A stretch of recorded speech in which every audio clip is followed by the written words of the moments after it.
So from that point on, West Coast came to me and I thought, I'm going to make a career out of my life. And sport was born. I made a decision, but I knew if I make a decision, I sat down with my family, I said, I'm 15, I'm 16 next year or in a couple of months. I'm going to go to Western Australia, and this decision could be the final decision the last time I could be at home. And that was 16 years ago. But I based it around making a smart decision where I could assist from a financial point of view with my family, but also make a life for myself in a career path that is a little bit sketchy, but I had a crack at it. And the first couple of years is very difficult because even today I always tell young people that we mentor is that you never ever put your ticket on life on a ball. And it's very, very difficult because when I say if I had a chance to trade in all my football career and whatever I achieved through sport to go back and complete my VCE, I would. Because the average lifespan for an AFL footballer is 2.5 years. And I was fortunate enough to play 14 of those, 14 years of AFL footy. But it's a hard thing to do. And all the sacrifices that you have to do and you have to be prepared to do is all the same thing as well. Because when I left, my brother had 3 kids and now he's got 10. So he's been obviously pretty busy. But the thing is that, you know, I sacrificed family time. I sacrificed everything that I absolutely love, and I put it on the line, and I had a crack at it. I thought, here I go, I'm going to have to do something for myself here, and I want to create something and also be a positive role model for my family and challenge them to better themselves as well. And that's something that was very, very important to me. And along the way, my family are very supportive, but I was empowered to make my own decisions for my own personal life, which is very important to me as well. And I'm a very community-minded person. I love to help people. I love to help disadvantaged Indigenous kids. I love to help disadvantaged kids full stop. And that's something that was very passionate, that I was very passionate about. So I wanted to create something to assist other existing organisations that go out in the community and do their best, which I created the Wirrpanda Foundation. That's based around education and health. And a lot of it at the beginning was simply created from my personal experiences, because a lot of young disadvantaged kids have got a lot worse than what we think.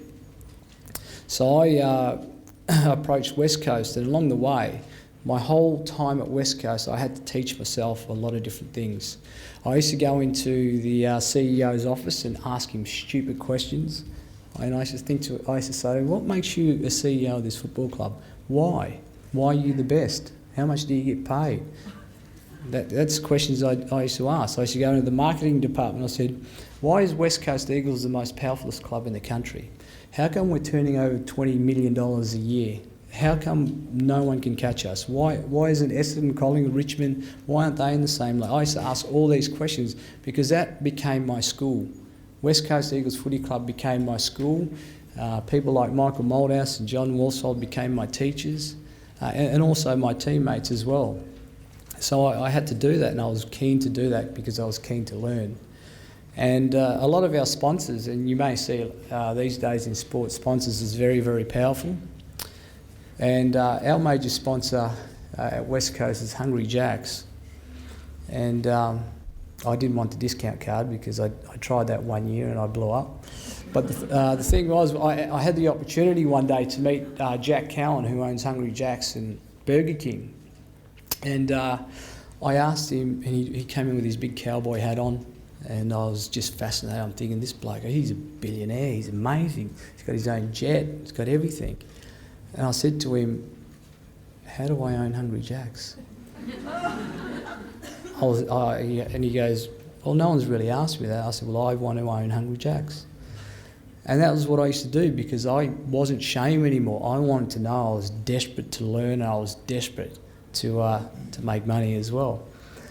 So he said, oh, this is a good way of doing it, Wirra. You can go in as a syndicate. I said, what's a syndicate? Well, you can go and buy in with 3, 4, maybe 8 people and then eventually buy them all out. So I ended up doing that. I didn't want to own the franchise. I wanted to own the building that they were leasing on. That's what he didn't know. And along the way, along the way, I wanted to create a brand for David Wirrpanda, and I did. And I registered and I got the constitution. I wrote the constitution for the foundation. I got Kathy Freeman's constitution for her foundation. And I understood that she did that for tax reasons or many other reasons. And then I looked at other organisations and did the same thing. And I wanted to create something that was for myself and also my dream. So I did. And this is something that I learnt from West Coast. This is something that I learnt from people like Jack Cowan. This is something that I learnt from Trevor Nisbeth, Michael Malthouse, everyone put together.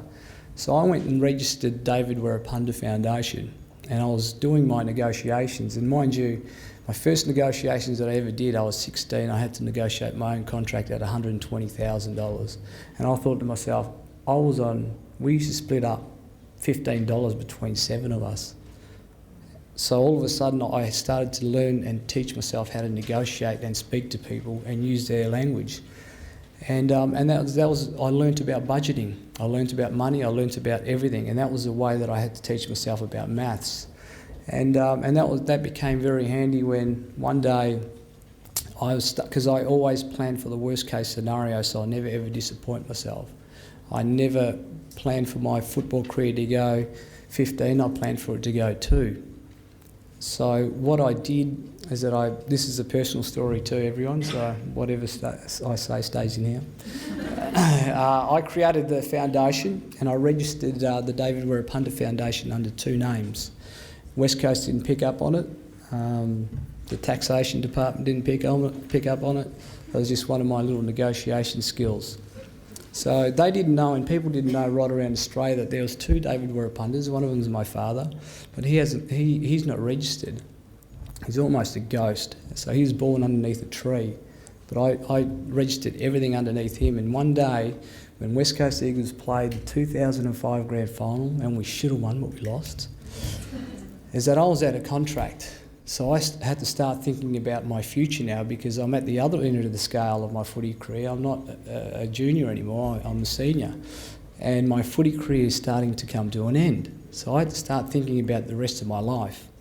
So I started the negotiation process at the start of 2005, and I thought to myself, I need to have a big year and I need to sign another couple of years. So I've got a little bit of stability with cash flow, and I'm able to buy my next asset. So West Coast came to me and they said, Wirra, you're going to have to take a pay cut, son, because we've got too many big guns. We've got Chris Judd, we've got Ben Cousins, we've got Daniel Kerr, we've got Dean Cox. And I said, who are they? Not interested. Anyways, I knew that they were going to come to me with that process, and I said to them, I've got something. We can get around all that if you start the David Wirrpanda Foundation for me, and then that way you can pay me on the side without interrupting the salary cap. And so that was my way of starting the foundation, but they said, we'll start the foundation, but we're not giving you money to start it. I said, okay. So I went to the marketing department. I said, how are you, ladies?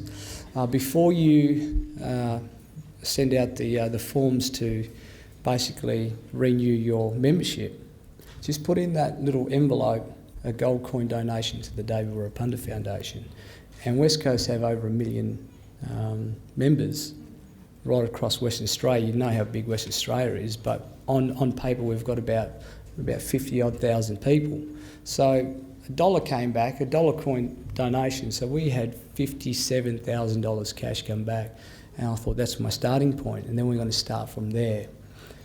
So when I had to take this pay cut, because this was annoying me, because I'm thinking, I'm not going to have any money if I don't play this right.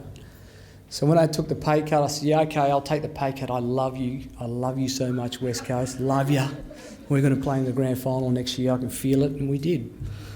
So I went back and I said, I agree on these terms. I took a $120,000 pay cut, but what they didn't know is that asset that I went in as a syndicate when I was 16, I now bought everyone out, and I'm a sole owner of this commercial building.